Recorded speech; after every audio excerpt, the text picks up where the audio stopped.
Bienvenue à notre quatrième présentation. Introduction.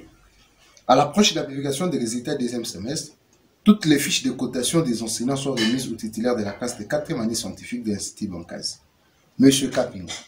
Ces derniers ne disposent qu'un délai de 2 semaines pour calculer le moyen des élèves et les déposer à la direction des études. La quatrième année scientifique est une classe de plus de 15 élèves pour 10 matières, qui doivent être encodées. Le travail étant abondant, M. Kapinga demande de l'aide à Mme Ukolama pour l'automatisation des salons de tâches. À son tour, Mme Ukolama, enseignante d'éthique de la classe de 4e année scientifique, en profite pour demander à ses élèves de créer une formule permettant de calculer les moyennes et une grille électronique destinée à recevoir les notes des élèves pour chaque matière. Ces derniers éprouvant des difficultés pour créer la formule, Mme Ukolama, enseignante de la dite classe, décide d'aborder les notions théoriques sur le formule sous Excel. Qu'est-ce qu'une formule alors? Une formule est une expression permettant au tableur d'effectuer automatiquement un calcul à partir des valeurs d'autres cellules et d'afficher un résultat. Exemple, égale A4 plus A5 plus A6 égale somme E4 et 6 égale D6 divisé par 5 plus 50. De quoi est-elle constituée? La formule Excel peut contenir deux références, des expressions ou un opérateur et des fonctions. Exemple, égale somme B1 plus B2 plus B3. Somme est une fonction. B1, B2 et B3 sont des références des cellules, tandis que plus est une expression ou un opérateur. À quoi sert une expression ou un opérateur? Une expression ou un opérateur permet au tableur d'effectuer des calculs simples mettant en jeu des valeurs provenant de plusieurs cellules. Il en existe combien sur Excel? On distingue généralement plusieurs types d'expressions. 1. Les expressions arithmétiques. 2. Les expressions conditionnelles.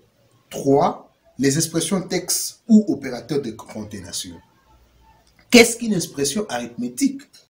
Les expressions arithmétiques sont des expressions simples, construites avec des opérateurs arithmétiques et des constants ou des références à des cellules. On appelle opérandes les valeurs sur lesquelles l'opérateur agit. On distingue deux types d'opérateurs arithmétiques. 1. Les opérateurs inertes, agissant sur un seul élément, n'admettant donc qu'une seule opérande située à droite de l'opérateur. Exemple, égale A-6. 2. Les opérateurs binaires, agissant sur deux éléments, admettant des opérandes situées de part et d'autre de l'opérateur. Exemple, égale B4 plus A6. Les opérateurs arithmétiques sont les suivants. Nous avons un tableau où nous avons des opérateurs, les dénominations, les types, ainsi que leur description. Opérateur plus, dénomination, opérateur d'addition, type binaire, description, ajoute de valeurs. Opérateur moins, dénomination, opérateur de soustraction, type binaire, description, soustrait des valeurs. Opérateur moins, dénomination, opérateur d'inversion, type binaire, description, donne la valeur opposée d'une valeur.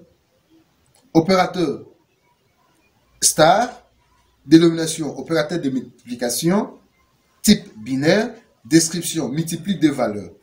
Opérateur slash, dénomination, opérateur de division, type binaire, description, divise deux valeurs. Dénomination, opérateur de puissance, type binaire, description, élève l'opérande de gauche à la puissance précise par l'opérande de droite. Opérateur pourcentage, dénomination, opérateur modulo, type binaire, description, donne le reste de la division entre deux nombres entiers. Quelle est alors la procédure de saisie d'une expression arithmétique? Considérons que nous voulons savoir le bénéfice que nous avons réalisé lors des ventes que nous avons fait pendant une période ou pendant une année. Pour notre exemple, nous allons simplement considérer un seul mois qui est le mois de janvier. Nous avons les ventes, nous avons le frais et nous avons le bénéfice. Le prix de vente sont connus, le prix de frais sont aussi connus. Maintenant, c'est à nous maintenant de dégager le bénéfice produit. La première chose à faire, il faudra sélectionner une cellule. Donc, la cellule à laquelle vous voulez créer la formule. Comme ici, nous voulons créer la formule au niveau du référence B4, là où se trouve le bénéfice, nous allons sélectionner notre cellule B4. La deuxième des choses, tapez les signes égal. Rappelez-vous que en Excel, sous Excel, toute formule commence toujours par égal. Après avoir tapé égal, la troisième des choses, sélectionnez une cellule ou tapez son adresse dans la cellule sélectionnée. Donc la première des choses, nous allons sélectionner le montant de vente, donc dont la référence est BD. Et la quatrième des choses, nous allons, n'est-ce pas, insérer l'opérateur. Ici, comme il s'agit de dégager le bénéfice, donc nous allons utiliser l'opérateur moins. La cinquième des choses, il faudrait ensuite insérer le frais, dont la référence est B3. Et appuyez sur Entrée. Voilà les résultats. Remarque. Les formules dans Excel commencent toujours par les signes égaux, comme nous l'avons dit précédemment. Qu'est-ce qu'une structure conditionnelle alors? On appelle structure conditionnelle les instructions qui permettent de tester si une condition est vraie ou non. Pour pouvoir mener à bien ces tests, à l'aide des fonctions logiques, le tableur propose des opérateurs permettant de comparer deux valeurs. On appelle ces opérateurs des opérateurs relationnels. Les opérateurs relationnels sont le suivant. Nous avons un tableau dont opérateur, dénomination, description. Opérateur égal, dénomination, opérateur d'égalité, description, compare deux valeurs et vérifie leur égalité. Opérateur inférieur, dénomination, opérateur d'infériorité stricte, description, vérifie qu'une variable est strictement inférieure à une autre. Opérateur inférieur ou égal, dénomination, opérateur d'infériorité, description, vérifie qu'une variable est inférieure ou égale à une autre. Opérateur supérieur, dénomination, opérateur de supériorité stricte, description, vérifie qu'une variable est strictement supérieure à une autre. Opérateur supérieur ou égal, dénomination, opérateur de supériorité ou d'égalité, description, vérifie qu'une variable est supérieure à une autre. Opérateur différence, dénomination, opérateur de différence, description, vérifie qu'une variable est différente d'une à une autre. À quoi sert un opérateur de concaténation? Un opérateur de concaténation permet de joindre deux valeurs textuelles. L'opérateur de concaténation est noté E, le E commercial, qui s'utilise de la manière suivante.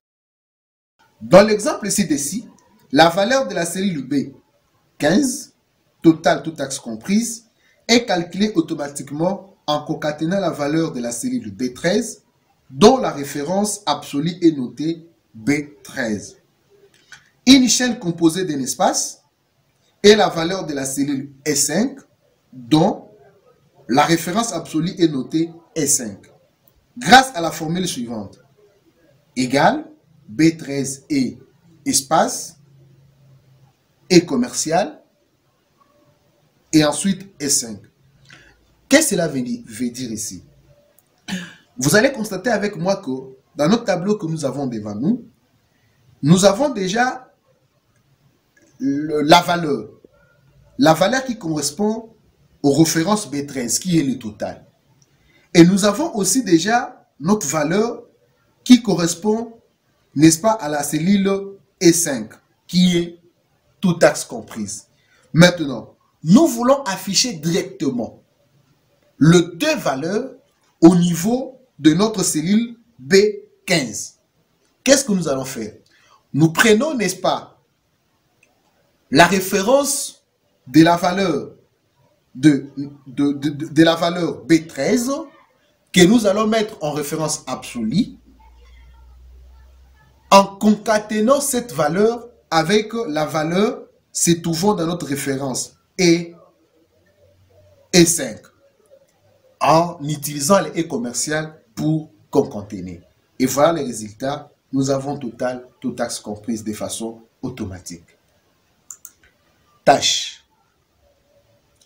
À partir du tableau ci-dessous, petit a, calculer la somme des notes des 5 premiers élèves en appliquant la procédure de saisie d'expression arithmétique et des 6 autres avec la fonction somme directement. Petit b, calculer la moyenne des notes de tous les élèves en utilisant la procédure de saisie d'expression arithmétique. Et enfin, petit c, utiliser la structure conditionnelle suivante.